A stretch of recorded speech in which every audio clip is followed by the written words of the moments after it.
दुनिया रे प्रत्येकटी व्यक्ति वास्तुशास्त्र सहित तांकर जड़ित थाए। प्रत्येक व्यक्ति विशेष जीवन में वास्तुशास्त्र प्रभाव पड़ी थाए। जदि आम वास्तु मतरे वास्तु नियम को मानि जदि घर करिथिबा, वास्तु नियम रे जदि आम घर आम ठाकुर घर करिथिबा बा रोषेई घर करिथिबा बा पानी टांगी रखिथिबा, प्रत्येक जिनिस आपण वास्तुशास्त्र हिसाब से करंतु। वास्तुशास्त्र मनुष्य जीवन में बहुत किछि प्रभाव नकारात्मक एवं सकारात्मक प्रभाव पकई थाए। तेणु आपण मैंने जितेबाला जो किछि काम कार्य करुछंती विचार सहित करंतु, वास्तुशास्त्र मतरे करंतु, वास्तुर सम्मति करंतु। यह आपणक पई आपणक परिवार पई बहुत मंगलमय होता है। तेणु बंधुगण, आज वीडियो आम जानिबा आपणक घरे अर्थ होउची विशेष अंग। प्रत्येक घरर आर्थिक मेरुदंड कहले अर्थ को बुझाए। प्रत्येक घरे अर्थर आवश्यकता अच्छी। अर्थ आमर रखिबार जगह हूँ घर गडरेज बा आलमारी, आमर ट्रेजेरी, लकर आपन कहि पारंती, आपण माने लकर मध्य कहि पारंती।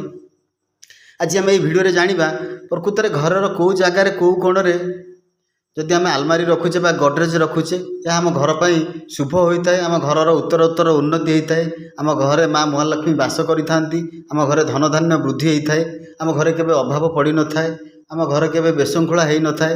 आम घर सबुबले से माँ महालक्ष्मी शुभ दृष्टि चली थाए। तेबे बंधुगण, आसंतु जानिबा आज भिडियो रे घरर कौ कोण रे कौ जगार जदि आपणकर आलमारी रहे ता आपणक घर पर शुभंकर होता है। बंधुगण, समस्त घरे आलमीरा रही थाए। घरर समस्त मूल्यवान जिनिस सुना रूपा अलंकार यही गडरेज बा आलमारी रखा जाए थाए। किंतु आमे जानी न थाउ भूल जगार जदि आलमीरा रही जाई थाए ता आम घर पर एते शुभंकर होई न थाए। आलमारी घरर आर्थिक मानदंड को संभाळिकी रखी थाए। प्रत्येक घरे अर्थ अपरिहार्य, अर्थ विशेष अंग होता है। तेणु यही भिडियो रे जानिबा आलमारी घरर कौ कोण रे रखिले हिंदू शास्त्र मतरे यह ठीक होता है। यार अनेक विश्वास मध्य रही। वास्तुशास्त्र प्रभाव प्रत्येक व्यक्ति विशेष सहित जड़ित। अनेक सामंजस्य मध्य रही थाए। जदि वास्तुरे जदि आमर किसी त्रुटि रोची तार फल मध्य आमको भोग करिया पड़ी थाए।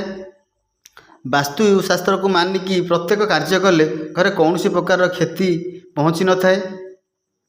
आसंतु जानिबा घरर कौ कोण रे आलमीरा रखिले आपणक पई शुभंकर होता है बा उत्तम होता है।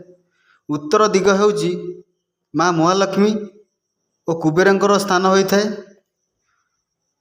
उत्तर दिगर अधिपति हेउचंती माँ महालक्ष्मी, कुबेर। तेणु धनर स्थान हेउची उत्तर दिग। कुबेर माँ महालक्ष्मी उत्तर दिगरे बसी रहिले दक्षिण दिग को चाहि थांती। तेणु दक्षिण दिगर जो कांथ थिबो से कांथ पटे जदि आपण आलमीरा रखुचंती, से आलमारी जेतेबेले आपण कबाट खोलुचंती ता उत्तर दिग को खोलिबा दरकार बा खोलुथिबो। उत्तर दिगरे कुबेर बसिचंती। आपण आपणक आलमारी रे जो सुना रखिचंती बा टंका रखिचंती ताहा उपरे माँ महालक्ष्मी को कुबेरंकर दृष्टि पड़िले ता धन वृद्धि होता है, ऐश्वर्य लाभ होता है। बेले बेले दिग निर्णयर टिके भूल रही जाए। से हिसाब से आपण मैंने जितेबाला रखुचंती, मु जो हिसाब से कहली आपण से हिसाब से दक्षिण पट कांथ को लगेकी रखंतु नाही, दक्षिण पट कांथ को रखंतु। आ जेतेबाला आपण मैंने आपणकर आलमीरा को खोलुचंती जेमती आलमीरार दृष्टि दक्षिण दिग को हेउथिबो। दक्षिण दिग होची माँ महालक्ष्मी एवं कुबेरंक जगह। यह धन वृद्धि करिवार विशेष सहायक होता है। आपण मैंने एमिति गडरेज खोलंतु जेमिति उत्तर दिग को आपणकर गडरेज खोलिबो। तेणु अजाणतरे आपण मैंने जदि किसी भूल करुचंती माँ महालक्ष्मी रोष करिथांती। उत्तर दिगर अधिपति हेउचंती, उत्तर दिग हेउची माँ महालक्ष्मी स्थान और कुबेरंकर। दक्षिण दिगर अधिपति होउचंती जम। तेणु कुबेर उत्तर दिगरे बसी रही दक्षिण दिग को चाहि थांती। कुबेरंक दृष्टिर दिग हेउची दक्षिण दिग। जदि आपण दक्षिण दिग कांथरे आपणकर आलमारी रखुचंती, यह घरे धन वृद्धि हेबारे विशेष सहायक होता है। पश्चिम दिग दक्षिण दिग ए दुईटी दिग जोटी मिसी जाउची, ସେହି କୋଣକୁ ନୈಋତ୍ୟ କୋଣ କୁହାଯାଏ। ସେହି ନୈಋତ୍ୟ କୋଣ ସବୁଠାରୁ ଦୁନିଆରେ ସୁନ୍ଦର ସ୍ଥାନ ଏବଂ ଉତ୍ତମ ସ୍ଥାନ, ଧନ ରଖିବାର ସ୍ଥାନ ହୋଇଥାଏ। ଯେଉଁଠାରେ ଧନ ସଞ୍ଚୟ ଆପଣ କରିପାରିବେ, ଏହି ସ୍ଥାନରେ ଆପଣଙ୍କର ଧନ ବୃଦ୍ଧି ହେବ। ଏହି ନୈଋତ୍ୟ କୋଣରେ ଗୋଟିଏ କୋଣରେ ଗଡ଼ରେଜ ବା ଆଲମାରି ରଖିପାରିବେ। କେବଳ ଏହି ଗୋଟିଏ ସ୍ଥାନରେ ଆପଣ ଆପଣଙ୍କର ଆଲମାରି ବା ଗଡ଼ରେଜ ରଖନ୍ତୁ। ଧନ ରଖିବାର ଏ ହେଉଛି ଶ୍ରେଷ୍ଠ ସ୍ଥାନ, ଉତ୍ତମ ସ୍ଥାନ। ତେଣୁ ଆପଣ ଏହି ସ୍ଥାନରେ ଆପଣଙ୍କର ଆଲମିରା ବା ଗଡ଼ରେଜ ରଖନ୍ତୁ। ନୈଋତ୍ୟ କୋଣ ଧନ ରଖିବାର ସର୍ବଶ୍ରେଷ୍ଠ କୋଣ ହୋଇଥାଏ।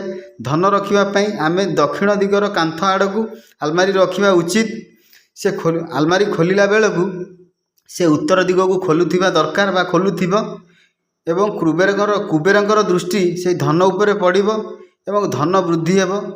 ଯଦି ଆପଣ ଆପଣଙ୍କର ଆଲମାରିରେ କଉଡ଼ି, ଶଙ୍ଖ, ଗୋମତୀ ଚକ୍ର ରଖୁଛନ୍ତି, ଏହା ଆପଣଙ୍କ ପାଇଁ ବହୁତ ଶୁଭ ହୋଇଥାଏ ବା ଧନ ବୃଦ୍ଧି ହୋଇଥାଏ।